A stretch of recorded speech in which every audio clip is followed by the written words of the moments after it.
Être spirituellement aveugle, c'est ne pas voir le Christ. Et ne pas voir le Christ, c'est ne pas voir Dieu. Colossiens 1, 15, 16. Il est l'image du Dieu invisible, le premier-né de toute la création.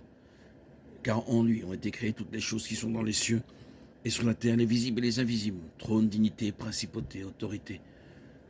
Tout a été créé par lui et pour lui. 2 Corinthiens 4, 6. Car Dieu qui a dit que la lumière brille du sein des ténèbres a fait briller la lumière de nos cœurs pour faire resplendir la connaissance de la gloire de Dieu sur la face de Jésus-Christ. La cécité spirituelle est une condition pénible que vivent ceux qui ne croient pas en Dieu, en Jésus-Christ et en sa parole. Romains 2, 8. Mais à ceux qui, par esprit de rivalité, sont rebelles à la vérité et obéissent à l'injustice, correspond la colère et la fureur. 2 Thessaloniciens 2, 12.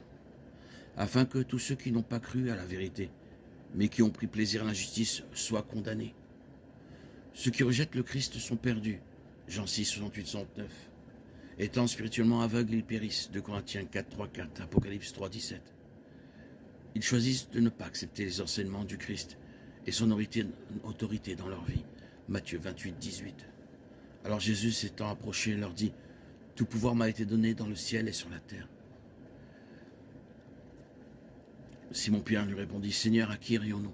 Tu as les paroles de la vie éternelle, et nous avons cru, et nous avons connu que tu es le Saint de Dieu. »